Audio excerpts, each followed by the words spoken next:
Your weekend at Effy's never has to end. Join us on the Patreon and get access to all the bonuses. I'm talking extra episodes, early access, fun furry friends, merch discounts, and wait, is that unique art coming right to my house in the mail? There are so many ways to support. Just go to weekendateffys.com. Join the club, hang out with everybody, ask the questions you want to ask of the podcast, and see how much more Weekend at Effy's you can fit into your life. There's so much there, and you're going to love it. And it's the only way to support Effy on Patreon. Weekendateffys.com. Come hang out. Wait a second. These two, yeah, we're back. Regularly scheduled Weekend at Effy's with Petár, the magical artist, and Effy, the whatever I've become. We're going to be talking about the NWA. We're going to be talking about art. We're going to be talking about He-Man and how we're going to get rid of Jared Leto. Leto? Doesn't matter. Ugh. Weekendateffys.com for more. YouTube.com/weekendateffys. Wait, that's wrong. YouTube.com/@weekendateffys. YouTube.com/@weekendateffys. Don't mess up. Just Google Weekend at Effy's. I'll talk to you about it at the end. Just Google Weekend at Effy's and tell your friend. And if you don't share this in the text chain, just cut me off now. I'm going to start threatening people. Oh my gosh. I thought more people would want Nick Jonas tickets, and now I have Nick Jonas tickets, and you don't even think you thought I made those Nick Jonas songs up. I'm still not convinced that you didn't. I still get jealous. We have so much to discuss this week, Peter. It's been a while since it's been me and you. I got to ask you, since we're here, how do you think things are going with all our interviews? Fantastic. Has it been exciting to see that I know people? I think sometimes I'm like, oh, Peter doesn't see me hang out with anyone ever, really. Like, I'm just like, right. When I'm at home, I want to hang out with like you and like two other people, maybe. And so it does often feel like, I don't really hang out with anyone in the town where we live. But now I'm finding I hang out with people all the time, Peter, just not when I'm home. Right. Like, my whole life is hanging out with people. Yeah. It's awesome. Yeah. Do you like the people? I do like the people. Yeah? Yeah. Here's a real thing I'm aware of. This is a real problem.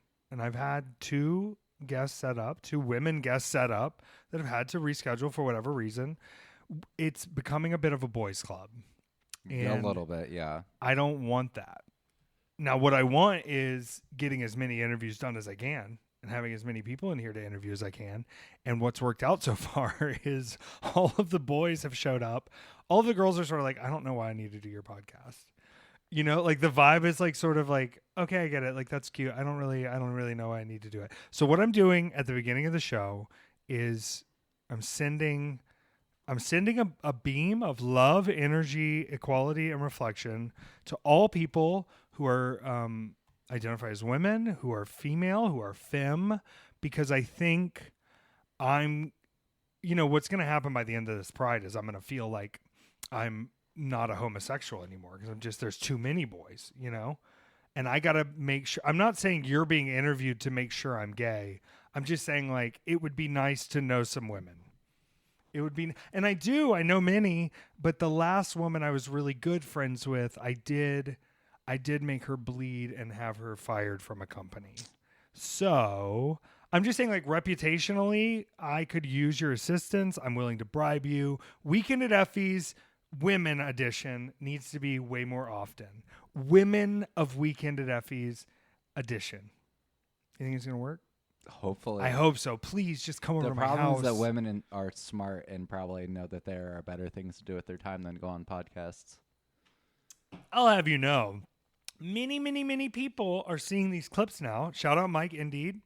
Shout out Mike out there letting the world know about the clips. But the truth is, the core of this thing is still the long-form episodes.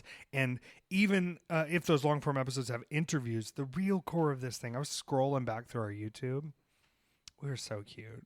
Back in our old house full of mold and ghosts. Oh, God. Just on the couch doing our best. Oh, my God. Just out there. Someone asked me this weekend, they were like, did you change your set recently? And I have the most short-sighted memory of my life, not realizing they could have seen the older sets.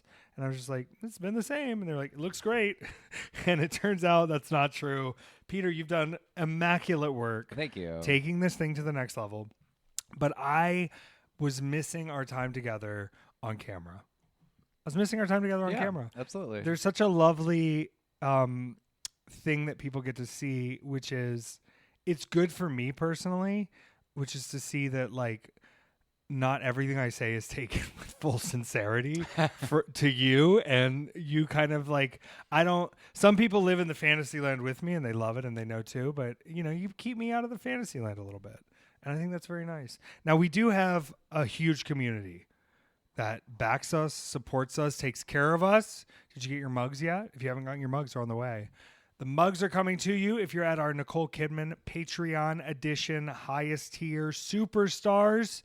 But if you just want to be a member of the club, if you just want to come hang out with us, weekend@effys.com. And I was discussing this with Mike. Mike has his own Patreon where he's doing video stuff, but he said, you and Peter put so much stuff on the Patreon. We just recorded a lovely episode about the 3-hour film Barry Lyndon by Stanley Kubrick, thanks to our friends at Movie John, who announced on that show, you would have heard already, they are going to be in Barnes & Noble. The publication is going to be physically in Barnes & Noble stores, and it is a sign for the future for us. I'm very excited to go pick my copy up from them from one of the locations. We're finding out the locations, but you're going to get episodes like that. You're going to get episodes like the episode we just filmed, which is Weekend at Vince's. If you're not familiar, there's a lot of WWE film studios, and Peter knows nothing about the WWE. Nothing. So now we are going back through every single one of the WWE Studios films. You did not like a lot of them so far, but I think you're going to hate a lot more of them even more. I think you're going to be like, can we go back to the simple days of watching The Marine? Because I'll tell you what, these films get worse over time, and you get to hear the psychotic break that I'm going to give Peter after about another year of this. You know, you think you can? How do you think your brain's going to be after 12 more films of this? A year later, 12 more WWE films that we've gone through. What do you think your thoughts are going to be then? I have no idea. Because you played some of the trailers for the ones that we have coming up, and some of them are so bad that I'm looking forward to them. Some of them are barely filmed. But I'm also thinking about how I do have to spend time with all of these things. I think the worst thing about getting older and having less time, you know, we've only got hundreds of years left based on my calculations, which seems like a lot. It's not. And how many times do you watch Minions before you go, okay, can I devote another 2 hours of my life to this? And I haven't reached that level yet, but there's a lot of these WWE films that I've already seen that I'm a little disappointed I'm even putting my heart back into. But because of that, we're going to make this series very entertaining. Now, one thing about our Patreons, our patron Patreons that I haven't brought up, you get to ask questions. And this is becoming a more rare thing because with these episodes, with people we have set up, we're going to have... we have a lot more episodes coming. You're going to get asked questions to them on those shows, the guests that we have ahead of time. But if you want to ask me and Peter questions, you got to be on this Patreon and you got to get those questions in, because these episodes are going to be the in-betweens of a lot of interviews. And we want to make sure we get all the questions in when we get them. And we don't want you sitting there going, I should have just asked, because now you're going to have to wait another 3 or 4 weeks to get it. Okay, we have one question today. Okay. It's from Space I really Guard sold that. Ghost Man. How come the national anthem isn't sung before every show? I think it would be pretty cool. Every sports association does it. Yeah, I think as the audiences change and as the meaning of the song changes to a lot of people, I haven't run across it as often. I will say, starting in the South, they played the national anthem before every single show I was on. Like, it was a part of the show. Like the national anthem would set the show off. And one time I asked a promoter out in like, I want to say it was out near like Live Oak or somewhere in Florida, real rural. And I said, for Heat, since I'm the first match, can I go sing the national anthem poorly? And the guy looked at me as if I had like killed his daughter and was like, what are you even saying to me right now? And I was like, no, they'll hate it. And he was like, I'll hate it. We're not going to desecrate the flag here today. And I was like, no, I'm just like singing the song, but like not great. And that'll open the show and they'll hate me. And he was not about it. I don't think it's something I would do nowadays on a show that I was on or around, because I don't think that song stands for the right things anymore. And I think we're in a real period of having to figure out the America we want versus the America that we're given. And when things are played before sporting events, like when Trump was at the Knicks game, it really becomes an identifier of what they have turned the country into and what they have turned the meaning of that song into for themselves, where I would love a time where the reason that song is played is because we are all very proud of our country and we love living here. But I love the concept of America as it's presented in the Constitution. I don't think that's the America we have right now. And so maybe in a few years, after I punch the Democratic Socialist ticket and take over all of politics, we can have a new theme song for America that we, can play before sporting events. But as of now, it's something I would ask them not to do if I was on the show. Yeah. Shout out. Yeah. All right. Well, I gotta talk to you about something. Okay. I brought it up on the Marine. Now, I understand sometimes we have differences in film. And I went to see He-Man. Okay. And I was aware that I was, by purchasing a ticket to this, in some way, functionally supportive of Jared Leto, right? By participating in this film. And it's very hard to say that because it really, as someone who is aware of what I know about him, I don't want to give him money. It seems like giving him money is what we shouldn't do. And the rest of the cast, the rest of the people who worked on this film, all the writers, it does seem like besmirching them with this bruise of Jared Leto and kind of discounting the whole thing. It's really hard to do, but I have an idea, right? Clearly, there's a lot of Americans who don't care about, what, or don't know anything about Jared Leto, and clearly he is a property that can draw money right now. Now, maybe in Morbin time, when he was Morbius, it didn't do that well, but those were films that were sent out, in a time where they could not include Spider-Man in the Spider-Man universe. There's not a chance that they would have been great. That's your Morbius and your Venoms and your Madam Webs, where you're like, clearly you own some of the things here. You don't own the thing. You don't have the thing. Right. Here's my idea. We imprison Jared Leto. I just immediately corrected it because I don't want to. What I'm saying is his human meat form serves us no more purpose. I think whether it's me or someone else, if you just hire a voice actor or even turn him completely over to AI and use what he's doing still, you could have roles like this for Jared Leto, and we could get rid of him as an actual person in society. Much like movie Michael Jackson, I want movie actor Jared Leto to be a property and not a person, because the person and the property are at odds with each other, conflicting. But I want you to know something. Could I have done what Jared Leto did in He-Man?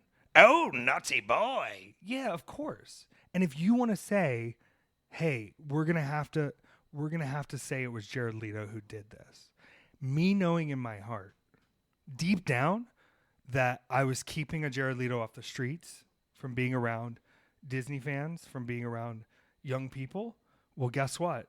I'm willing to do it. I am Skeletor. I am the bad one. Anyone could probably yank that voice out. Mm-hmm. Anyone could make it get when he goes, I see your sword dangling between those supple thighs. And everybody's like, that's a little gay. Yeah, it's Skeletor. Guess what, Jared? Your time has come to an end, because anyone could do what you did, and it was marvelous. But what a fun, exciting character to have for Jared Leto, and so not have Jared Leto touch. You're standing by Jared Leto being marvelous in the Masters of the Universe movie? I'm saying whatever technology they use to put the property value of Jared Leto onto that performance done by someone, because I don't think he did it. I don't know if he did it. Yeah. But do you think he if is it that matters much... that he did it to them money-wise, do you think there's that much stock in the Jared Leto thing? Well, there is now, because everybody's like, oh, well, if you cover his face and take his... Because they don't know I can do this voice. For what? What's the movie? What's the movie? Yeah, what's the performance? It's, he's Skeletor. Is it Joker? No. Okay. Is it Tron Ares? No. Okay. Would you say going all the way back to, I don't know, Requiem for a Dream? I mean... You think that's why he played Skeletor? Why do you think he played Skeletor? What about Haunted Mansion? Wait, he was in House of Gucci? Yeah. Oh my God. Wait, they had the Joker in the Justice League movie? I saw that movie and I don't even remember that. That's crazy. Yeah, well, listen, just the bigger point I'm making here is... Oh, it's the Skrillex and Rick Ross Purple Lamborghini video. That's what it is. He played the Joker in that one. He was the Joker in that? Uh-huh. Huh. Okay. Well, because it was... I think they're just using footage from Suicide Squad. The original one. Lord of War. That might have... What about Phone Booth? He's uncredited in Phone Booth. Oh, my gosh. I think it's Panic Room when he has the cornrows. I'm just like, what is it? I don't know. I don't know. Is it just like stupid Hollywood studio decision-making where they go, that's a name that people know?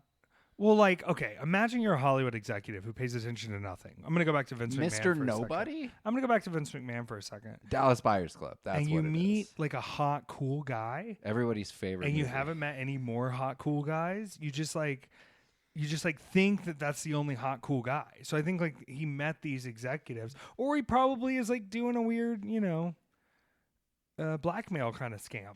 They're all just really big 30 Seconds to Mars fans. Well, how could you be? There's only like one song with an actual chorus. I don't know. I mean, this is a grand mystery. But I'm saying, I figured it out. What? Then the Hollywood system props up pedophiles. Well, you may have a point. Alleged pedophiles.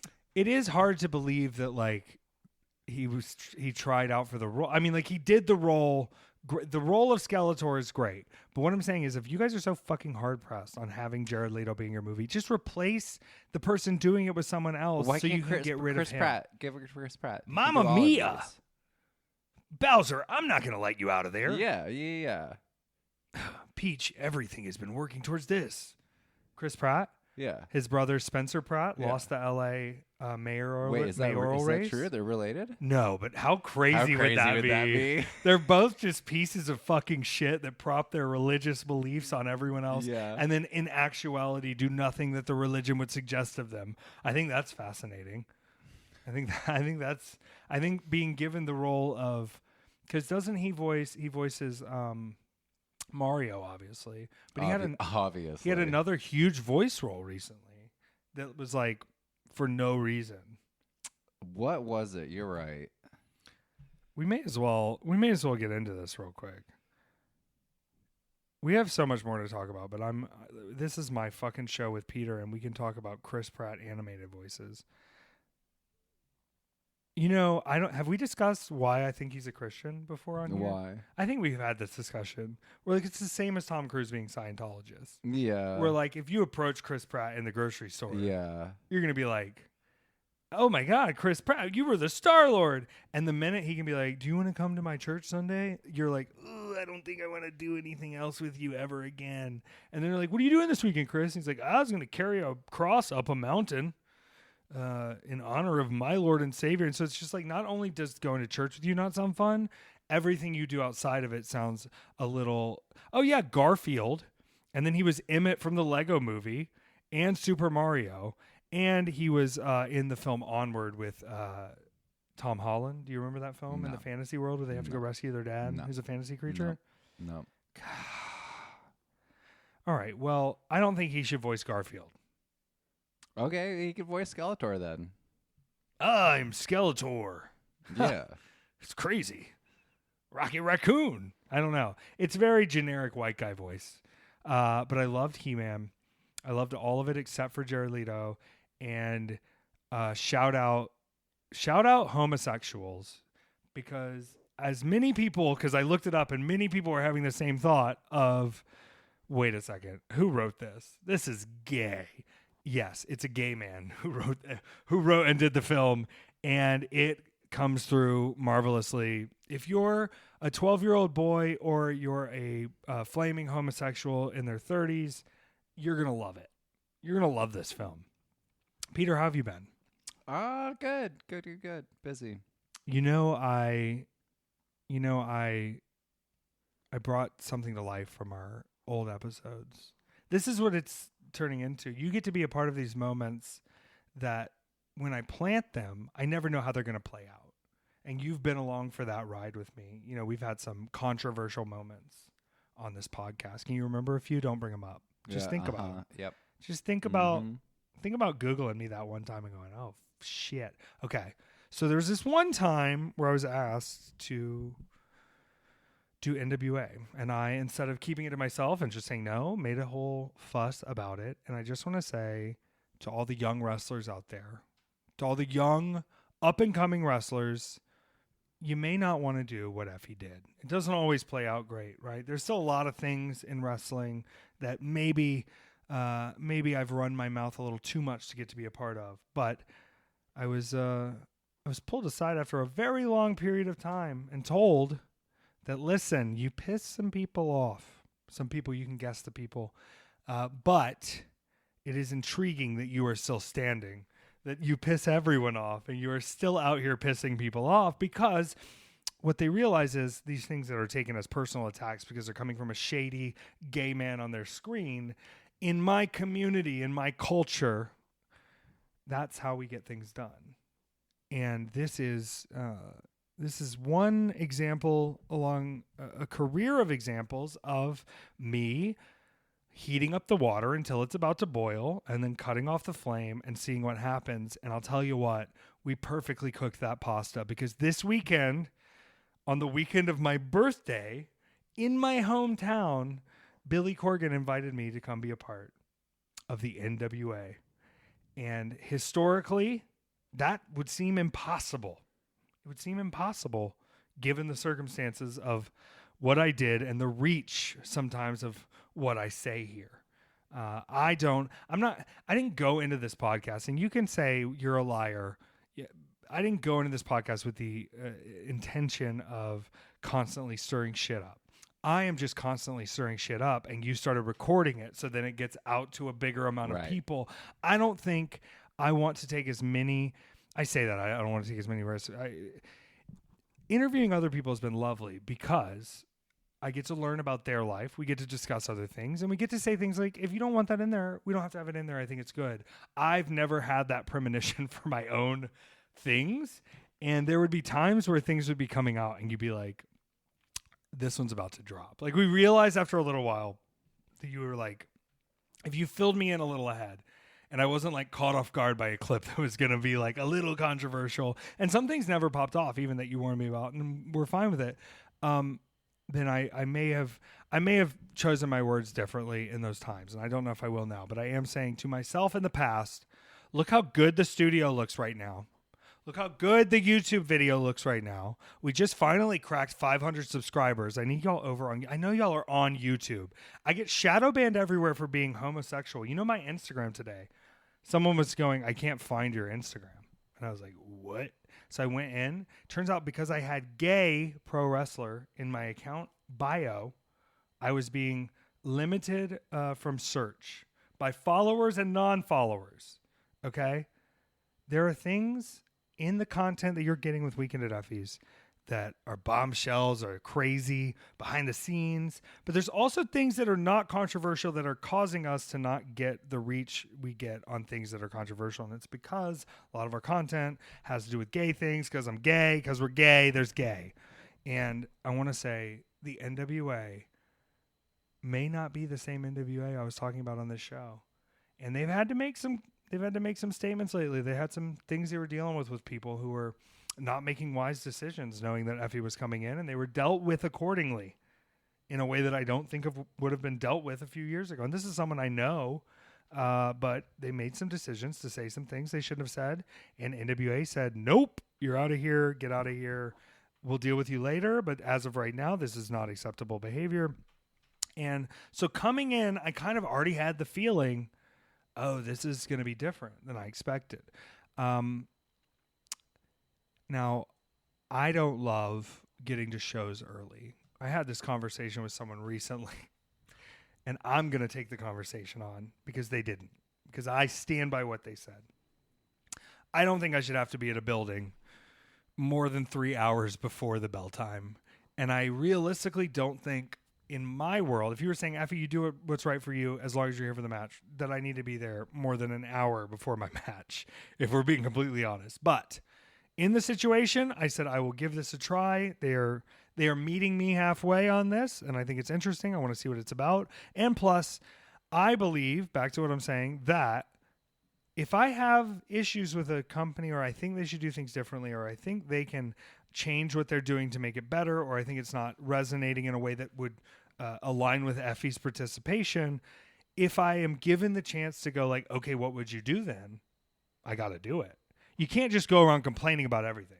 I think I've shown in my career that I'm going to complain about almost everything, and then I'm just going to do my own thing. Right? Like, it's, hey, I don't like that because of this. That's why I'm going to do this. But if you come to me and say, hey, we see you don't like this, what would you do instead? I'm not going to be a piece of shit to you. Right. I'm going to tell you what I would have done instead, because at the end of the day, professional wrestling is all connected. When AEW does good, when WWE does good, when NWA does good, when GCW does good, when companies do good, other companies do good. Wrestling is a mouth-to-mouth business. That's not the right term, is it? Person to person? It's a person-to-person business where, like, it's easy to get excited about something if other people are excited about it. And if other people are excited about one of the things, you can get them excited about it. You see what I'm saying? If it's a mouth-to-mouth, I think it needs resuscitation. It's a mouth-to-mouth that needs resuscitation. I'm going to resuscitate it. I'm resuscitating. And I went in and I said, look, I'm not going to misbehave, and I'm going to show up right, but I did have to show up a lot earlier than I expected, and I did that for them. I do want to say publicly, because I think these words were altered in another conversation, if you have me come to a show early and I'm not wrestling, or I have to wait around to find out if I'm wrestling, or something changes, or I have to wait 12 hours to wrestle, I do not love it that much. Is that crazy? Nope. I don't love wrestling so much that I'll let you waste my time. But I came in early because I wanted to show I came in with the right intention. I'm coming to do good business, as they say in the business. And I am glad I went early, because not only did I get to be a part of catering, where they had Chipotle set up for everyone, I got to talk with the man himself, Billy Corgan. You may know him as the lead singer of the Smashing Pumpkins. He did not know me. I was aware of him, and he became aware of me because I was talking a little wildly, wild style. And it's something that I've always had issue with, which is like, why are you here in wrestling? Is it because you have a lot of money and you can buy a thing, or is it because you actually love wrestling and you have money that you can put into that?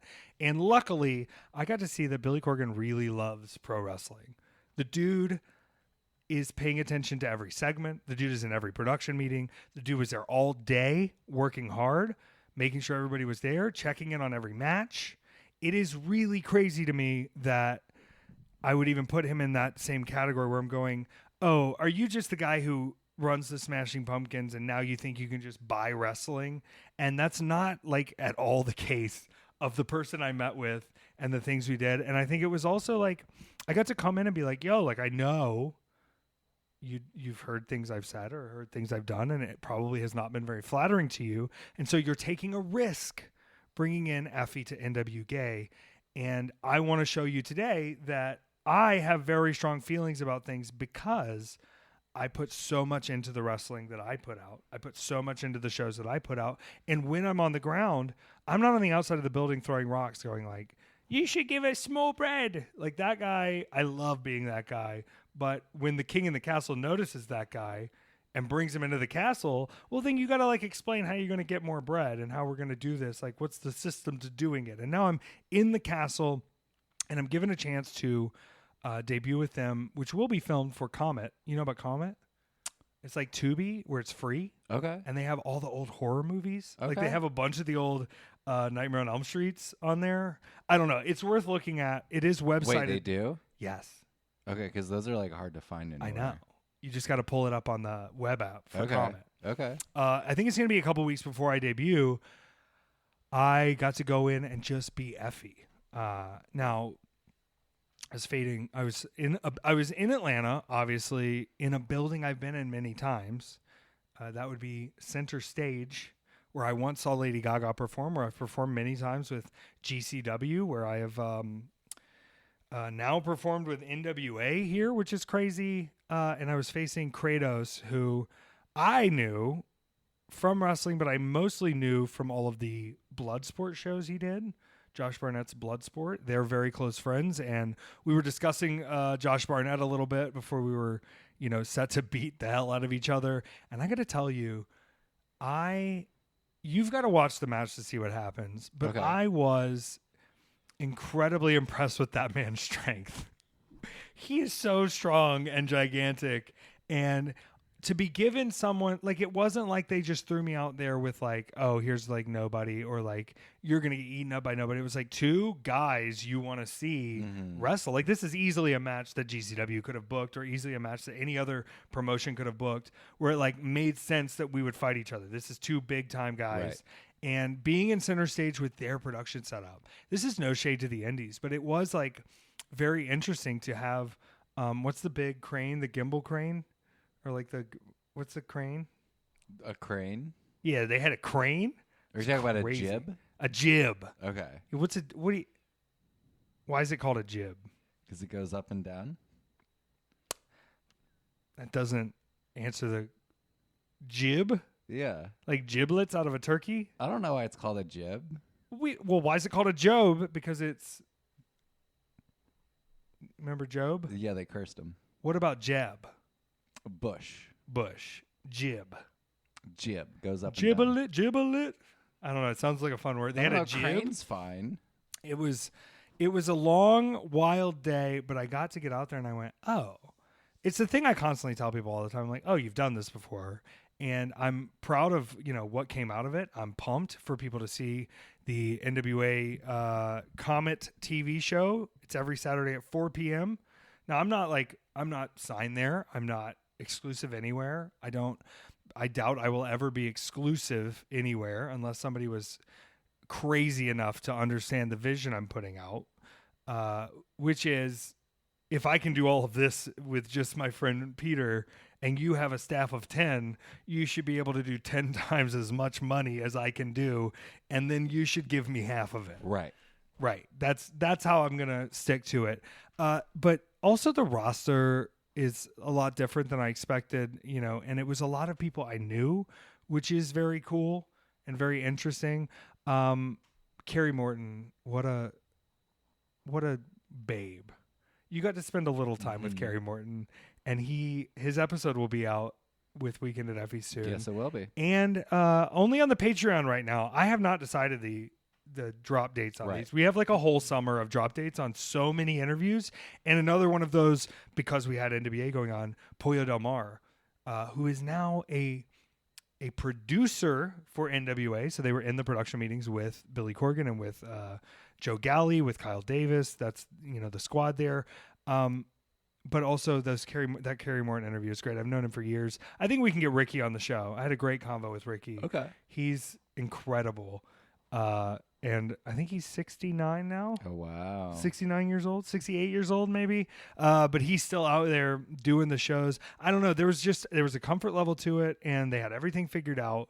And I don't regret anything I've said, but I also like being able to be on the kind of journey where I haven't bent the knee necessarily in any way that I would want to. Like, there's plenty of things where like people yell at me because I had a match with Disco Inferno, which I don't know if you remember any of that controversy. People still bring it up, like, you resurrected his career, and it's like literally the only match he had that year or ever again. Like, I retired him. The match was 4 minutes long, and the match happened because they booked me at that Las Vegas show, and he found out I was wrestling and like plugged himself in that day. And I was just like already at the venue on match 4, and I was like, I don't give a shit. I'm going to make fun of this guy. I literally make fun of this guy, no sell his finish, and then beat him up. And then he never wrestles again. And people are like, you were platforming Disco Inferno, he's a bad person. He's homophobic. He's transphobic. And I go, yeah, but like, he also is done now. He's gone. It's over. And it was 4 minutes. It's like seeing even the feedback on that sort of thing being such a dumb little like, oh, my 4th match of the week, like whatever, I'm going to work for them. Seeing how much backlash that got, where like I could defend that to anybody and I don't care how you fucking feel, but also it's annoying to deal with people tagging you in that shit all the time. I'm now moving forward in a way where I'm going, I want to make sure I'm not, at this point accidentally bending a knee or accidentally ending up in a situation I don't like. And I think all of that was taken into consideration with, my concerns going into NWA, with the way they handled everything professionally. The team is crazy. I will say this now that it's over. I did have one person pull me aside who, it's not anyone you would expect. And they were like, I just want to make sure you're going to do business tonight. And I said, what? And they said, we're just making sure you're not here just to mess around. I don't want they're not going to bring it up to you, but, they're a little nervous. And I went, oh. And once I figured that out and then put my whole self into the match and had the match Effy would have in that, particular scenario and did not give them any watered down version, they could see that, like, okay, he is a shady little gay boy. Like, there's no denying it. But also, I want you to be aware of the shady little gay boy that can do good business for you, that can get people excited about your programming, and that also you don't want to piss off. And I think having, that sort of thing in the back of your mind of like, Effy's not going to go for that, or Effy's not going to like that. And this isn't an NWA thing. This is an everyone who books me thing, where, like, in the past, I've had to have whole events canceled because somebody gets booked that they don't want me to find out about, or somebody gets booked that I don't align with, and they end up just canceling these shows, or it ends up messing up shows. And it's like, I just want you to know I don't need any of it, right? I have a secondary career already picked out, Peter. You know what it is? I'm going to go hunt for fossils in Montana. Bebop's coming. We would love for you and Lucy to join us. If all of this fails, we're going to get fossils. Fossil market's going to be huge in private equity in the next 10 years. Okay? Can you own everything in the world? Yeah, but not a fossil unless I find it for you. A Stegosaurus, probably. What's the other one called? What's the ones called that look like squids, but they're in shells? Nautilus. We have Nautilus fossils fresh here for you. And we've got... what's the old people wear it in the desert? Oh, out of New Mexico. Like turquoise? Turquoise. We've got turquoise, and we've got fossils of all types. I don't even remember what the fossils were. What are the fossils that are like giant sea monkeys? Tetrahedrons or something? Sure. Yeah, it's fine. Yeah, that's my backup career. What I'm saying is, like, I am moving forward in a way where, like, I comfortably don't want to be a part of things that I don't agree with. And I went into NWA and it was awesome. And it was great. And we met in the middle and I was taken care of. And I'm really pumped for people to see me on the Comment Network. And I want to confirm here first before they get to, because I'm the queen of all media now. I'm the Bumpin' Barbara Walters. How's that? That's what I'm kind of going for like you know how like they have like underground journalists who are like not Greg Giraldo, but they're like kind of cooler, and they're like, here's the secret. I'm Bumpin' Barbara Walters. I'm interviewing, I'm learning about the world, but I'm going crazy. I'm going crazy out here to get the info. If you won't give me the info, we'll choke it out of you, because we don't follow journalistic integrity. We follow the lead, right? Is that too crazy to be the Bumpin' Barbara Walters? It's hilarious. I'm Bumpin' Barbara Walters. Peter, how do we move forward as a nation? Well, in order to move forward, you also have to look backwards and forward at the same time. Well, let me look backward and forward at the same time and announce here today, I will be at NWA 78 in Philly at the 2300 Arena. I will be live on pay-per-view for NWA. Red light on, baby. When we're live, you don't know what could happen. Nobody knows what could happen, but I will be there if people want to go ahead and prepare for that. I think one of the issues I'm running into is without signing any kind of exclusivity, it makes them nervous. But I will be making large-scale posters that at least let people know that Effy is there. I think I will be on many of their announcements, but I understand wanting to highlight their talent in the front. But if you made an Effy-centric poster, I think it would do very well. The Philly market is somewhere that I have worked tirelessly to maintain a good reputation in, and I do think there are many fun fans in Philly who will come out to the experience, and also from other parts of the tri-state area. I think it'll be fantastic. Absolutely.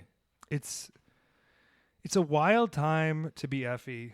Yeah. And I think it's going to get wilder, but you are moving forward on some stuff that I'm really excited about too. Yes. Can we just get into it a little bit? Because I've been trying to post it on my page. Yeah. And showcase it to the people, but I don't always understand if they know what they're looking at, which is the beautiful visual art shown in many forms by @LowSkyDance, which is your art account. Mm-hmm. And they can follow that on Instagram. On Instagram, that's where everything's getting posted. Everything is getting posted there, and there's a lot coming out, but we're trying to move this into something more people are going to get to experience. Yeah, so I've been doing this for 15 years at this point. It's been a very long, ongoing process. Essentially make abstract projector art with old 35 millimeter slide film. And this has become kind of something bigger than I think I originally thought it was going to be. Well, and I've known you for a while, but I still only caught you in the phases of this where like there was the projector art was happening, but it felt like you weren't exactly sure what the next step. You knew there was a next step, right? And watching you sort of present this to the world, because I think as an artist, like putting your stuff, doing art is one big jump. And then making people come see your art is a big jump. But having art that requires people to interact with it is such a huge jump that I think, like in my head, I'm really excited about what's coming up for you, and I want to help in any way I can. But this is art that requires people be a part of it. Yes, that is the entire other component to it. It necessitates participation. You cannot wallflower this one. This, I'm going to try to describe in regular people terms. You have these series of projectors that these lovely slides you have sort of distorted through art and distorted through these beautiful paints on original old vintage slides that when they are shown through this light and put into spaces, everything can become a canvas, including yourself, and every way you interact with it texturally and on surfaces and in and out of focus, you find new stuff in these crazy, expansive, like the actual slides are tiny. I mean, we're talking about slides. Right. The expansiveness of these things as they grow and the way you can move through them with, be it an outfit or a sheet or a canvas or a globe. The globe is so sick. Am I spoiling too much of this? No. I'm very excited. This is it. And it's also like putting it here is permanence. The problem with this project is that it is something that you have to see for yourself in person. Video, photo, talking about it, and none of these things translate that experience in a way that it makes any sense to anyone until you've actually seen what the thing is. Which is awesome. That's great. Like, what a problem to have. That, like, no. You have to show up and see what the thing is. So what I'm working on right now, I have an opportunity to essentially open that up for other people to come from in a space that is not my own. Yeah, I see a lot of kismet in the situation as it's unfolding now. Right. And I think what's fascinating to me is I've worked with you trying to just, like, participate in and be in the art and look at things as you've had it outdoors, indoors, all over the place. And what's fascinating to me is like these slides are static when you look at just the slide. Right. But this thing changes so vibrantly that I never get bored. Like, you know, like when you go to a museum and you just do the one round of everything and you just walk the path. Like, I feel like I would keep walking back over and needing to get back in the light. And then you sort of, I don't know how you're going to, do this, but the sort of timeline of this slide could change at any moment too. Right. And then leaving something and being like, you have to see this, and there's no way to really show people unless they go do it. Once again, mouth to mouth, baby. I think people are going to go do this and be like, I have to go back and you have to come with me. Being in that space is its own performance that you're in control of. I'm pumped. Yeah, no, I mean it's incredibly exciting. I'm in a crunch period now of getting all of my ducks lined up in order for this to be a thing. The most helpful thing that you could do for me right now until the 21st, and really probably after, is just please go follow and like all of my photos and my videos. Please. It's that main Instagram right there @LowSkyDance. If you are a magically inclined person at all of this stuff is like heavy tarot Kabbalah attributions. There's a specificity that I've done everything with that I have not clued other people into just to have depth attached to it that isn't a part of it. It's so annoying when people explain art. Yeah, but here's what I think about this project. I think you're going to get 50% of people that are in line with that depth. Yeah. And then like, do you know how much fun it would be to take a group of 7-year-olds? Do you know how exciting it would be to have a field trip of 7-year-olds come play with canvases and wear the costumes and get to like be in the art? Yeah. And it's like, I don't want to say, oh, some art is for kids, some art is for adults, but it's like, it sort of is whatever you want it to be. Yeah. And it's awesome. Yeah. I think we got to bring the kids in. You know what I think we should do? I'm going to say this here. I think we should set up something with the puppets. The puppets. Yeah. I think the puppets. Okay. I think puppets are a canvas. Yeah, totally. I don't know. I'm feeling a lot of crazy things about it now.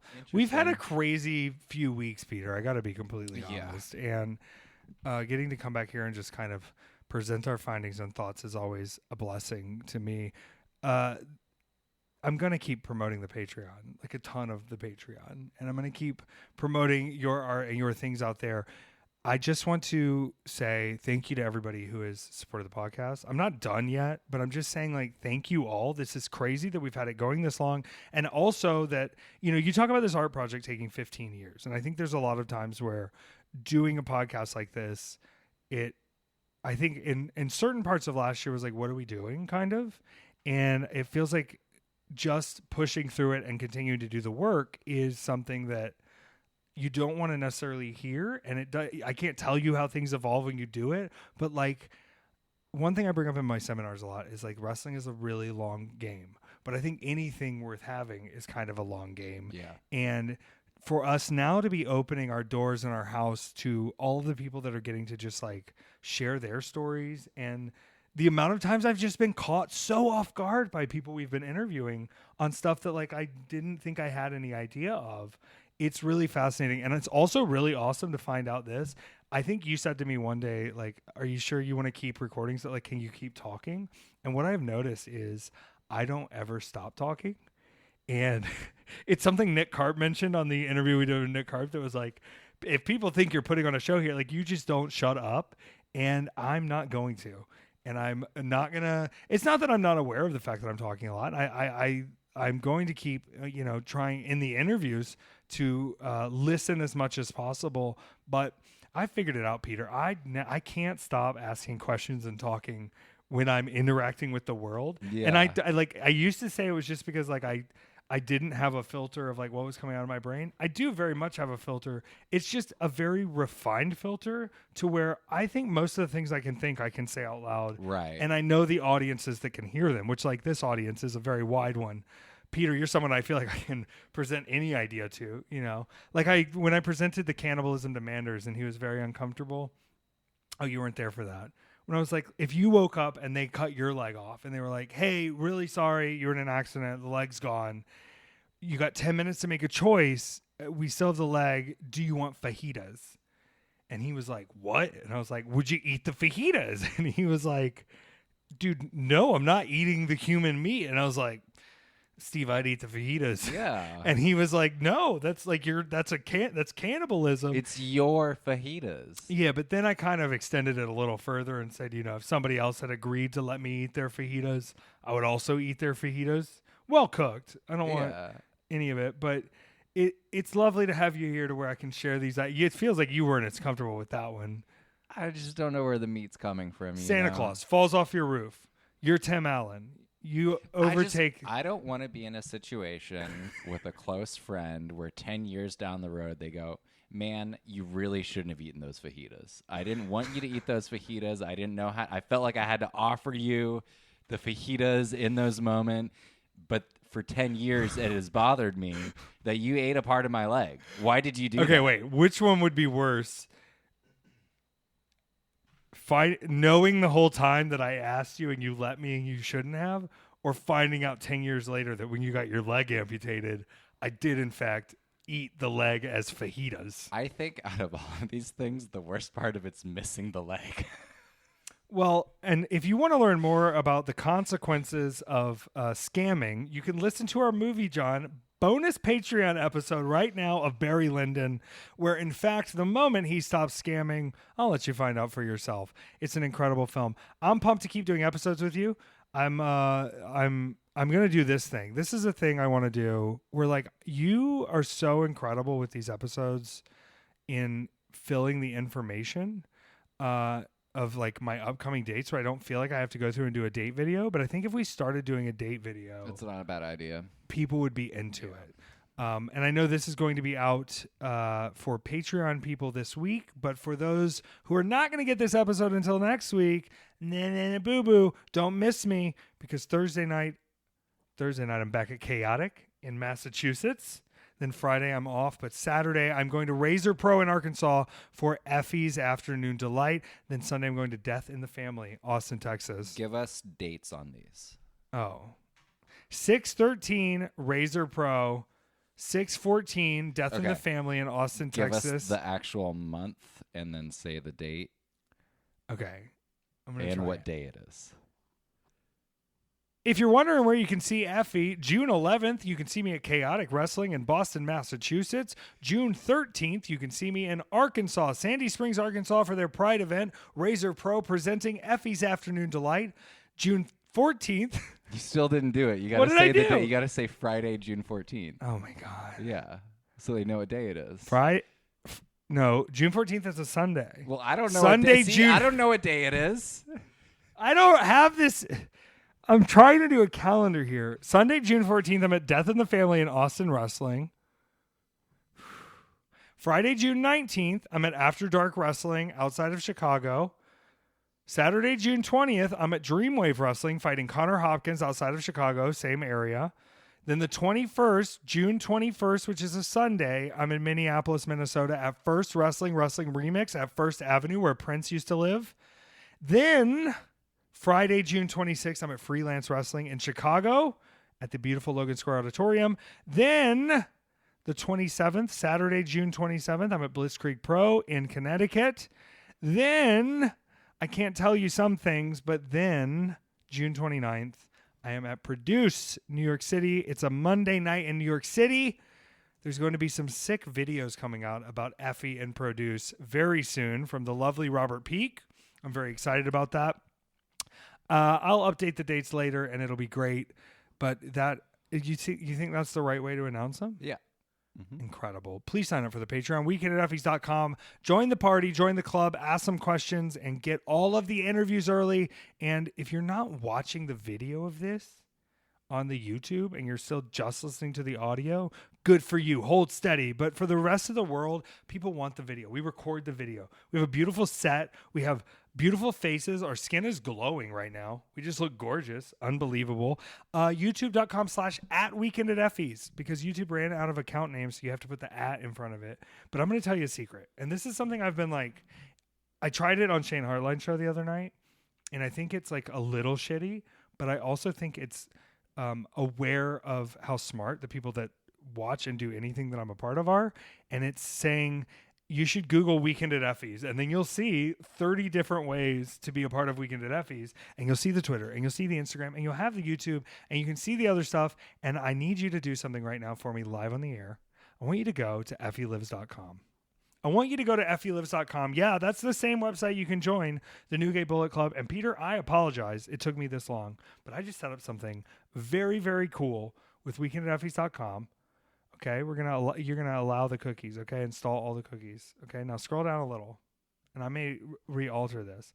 Now, our most recent episode on Spotify and YouTube will be on the front page of Weekend at Effy's, and then if you go to the Weekend at Effy's merch.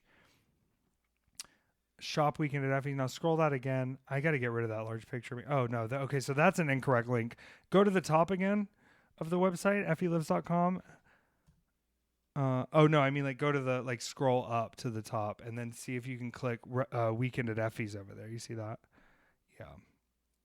All right, I'm going to fix some of that. But the most recent episodes are going to be up on the website. So if people are just coming to effylives.com now, they're going to find the beautiful Patreon link. They're going to find the YouTube. They're going to find the Spotify. I listen on Apple Podcasts, actually.